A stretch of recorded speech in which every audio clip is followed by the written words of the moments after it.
সকালে ওঠার পর সারাটা দিন যে কীভাবে কাটবে আমরা কেউ জানতে পারি না বা ভাবতেও পারি না। তো যাই হোক, সকালে ওঠার পর বাকি জামা কাপড়গুলো গুছিয়ে নিলাম। তো মেয়ের জামা প্যান্টই বেশি গুছিয়ে রাখলাম। আর কুহুসোনা আজকে অনেক সকাল সকাল উঠেছে। আজ তো বৃহস্পতিবার, আজকে মণ্ডলী যাওয়া হয়নি, বাড়িতেই ছিলাম। আর আমি এদিকে কাজগুলো গুছিয়ে নিচ্ছিলাম। কুহুসোনা কিন্তু দুয়ারে আছে, তো কি করছে দেখতে পাবে। আর মেয়ে কি তাহলে আগের মতো আবার কান্না শুরু করলো? কি যে করি, পুরো ভিডিওটা দেখো, তাহলে বুঝতে পারবে যে কান্নার কারণটা কি আর কতটাই কাঁদছে, আগের তুলনায় পরিমাণ কতটা। দেখো, ওই দেখো একটা বই নিয়েছে, বই নিয়ে কত সুন্দর দাঁড়িয়ে পড়ছে, দেখেছো? তোমরা কেউ বুঝতে পারছো যে কুহুসোনা পড়তে পারে কি পারে না?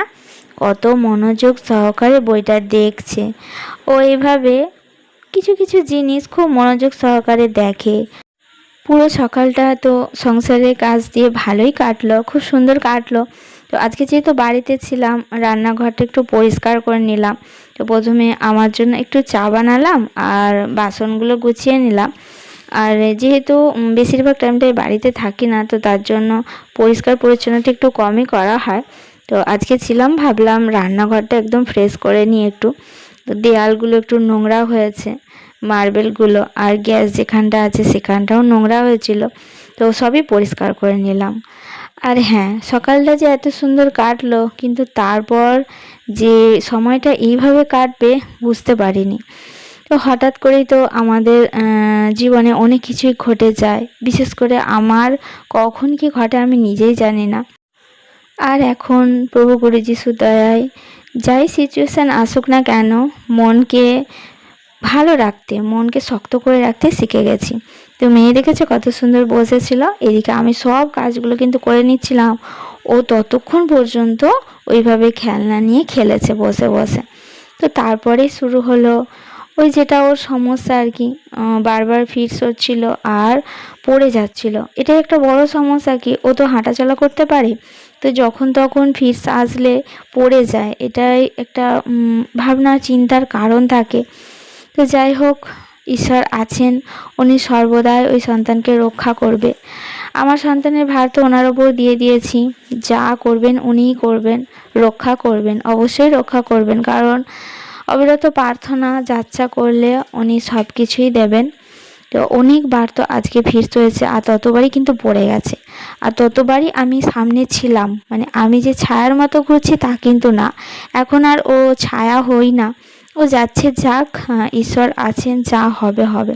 আমি কতক্ষণই আর বা ঘুরবো বলো? তো কাজও তো আছে, আর সম্ভব নয় একটা বাচ্চার পেছন পেছন অল টাইম ঘোরা, সম্ভব নয়। ও তো আর শুয়ে বসে থাকবে না, ওকে তো বেঁধেও রাখতে পারবো না, তো ও তো হাঁটাচলা করবেই। আর হঠাৎ করে ফিটস এসে গেলে তো কিছু করার নেই। তো যাই হোক, যতবারই আজকে ফিটস হয়েছে ততবারই পড়ে গেছে, কিন্তু কোনো ক্ষতি হয়নি। ওর শরীর সব কিছুই সুন্দর আছে। ওই ঈশ্বর আছেন, ওই বিশ্বাস রেখেছি যে ঈশ্বর আছেন, যা হবে হবে। আমার আর কিছু করার নেই, সত্যি বলছি, আমার আর কিছু করার নেই। কারণ আমি একবারও ছায়া হয়েছিলাম, ছায়া হয়ে থেকেও তখন কিন্তু ও পড়ে গিয়ে একবার হাত ভেঙে গিয়েছিল। তো আমি তো রক্ষা করতে পারিনি, বলো আমার কি ক্ষমতা আছে? আমি তো মানুষ, একটা মা হলেও মানুষ, কিন্তু মা হয়েছি, চেষ্টা করি, কিন্তু চেষ্টা করেও দেখেছি যে পারি না। আর ওর বড়টা আমি ওকে আলু ভাজা দিয়েছিল, আলু ভাজাগুলো দেখো সাজিয়ে দিলাম। তো রান্নাটা আমার হয়ে গেছিলো, রান্নার ফাঁকে ওকে কিছু খেতে দিতে হবে। আসলে এখন একটু অল্প অল্প খাবে, শরীরটা তো একটু খারাপ, তো অল্প অল্প খাবে, বারে বারে খাবে। তো আলু ভাজাটা সাজিয়ে দিলাম যাতে ওর তুলতে সুবিধা হয়। দেখো হাতে করে তুলে নিয়ে ও নিজে নিজে খেয়ে নেবে, ওকে দিয়ে চলে গেলাম আমি রান্না করতে। আর তারপর একদম বিকেলে এটা দেখো লেবু কাটলাম। আর লেবু, এই মেশিনটা খুব সুন্দর জুসটা বের হয়। তো এই যে ছাঁকনিটা, এটা কিনেছিলাম যখন সিএমসি ভেলোরে চেন্নাইতে যেতাম, তখন ওখানে কিনেছিলাম এটা। আর তখন থেকেই কিন্তু এখনও ইউজ করছি, কিছু হয়নি, খুব ভালো আছে। আর খুব সুন্দর কিন্তু কমলা লেবু না, এটা মৌসুমি লেবু, তো জুসটা বের হয় কিন্তু খুব সুন্দর, খেতেও খুব মানে সুবিধা হয়। কিন্তু একটাই আফসোস, লেবুটা একটু খেতে ভালো না। মেয়ে তো খেতে পারলো না, মেয়ে পাশেই বসেছিল, ও খুব ভালোবাসে মৌসুমি লেবু, কমলা লেবু, ও খুব ভালোবাসে খেতে। কিন্তু জুসটা যখন আমি একটু মানে প্রথমে টেস্ট করে দেখি যে টক না মিষ্টি, যখন একটু খেয়ে দেখলাম এত তেতো।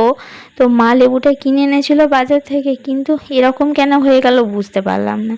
তো মেয়েকে তো একটু আর খাওয়ালাম না, আর কি খাবো, এবার বিকেল হয়ে গেছিলো।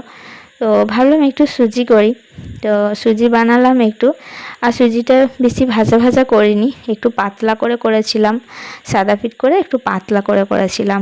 তো সুজিটাও খেয়েছিল, যতখানি নিয়েছিলাম পরিমাণে ততটাই কিন্তু খেয়েছিল। এখন একটা কি সুবিধা কি, ঈশ্বরের আশীর্বাদে খাওয়া দাওয়া থেকে শুরু করে তারপর পটি, পেচ্ছাপ, মানে সব কিছু কিন্তু নর্মাল থাকে। আগে তো এই সব কিছু অনেক সমস্যা হতো যখন ফিটস হতো, আর এমনি সময়েও। আর একটা বড় সমস্যা ছিল আমার মেয়ের, অল টাইম গা গরম থাকতো, একদম গায়ে হাত দিলেই মনে হবে যেন জ্বর হয়েছে, কিন্তু জ্বর হয়নি, ওই গরম থাকতো, টেম্পারেচার সবসময় গরম থাকতো। এখন কিন্তু ওটা স্বাভাবিকই থাকে। আর দেখো বিকেলে বসিয়ে আগে ওকে সিঁড়িতে বসালাম, ও দেখলাম বসে আছে, বেশ সোনা হয়ে বসে আছে।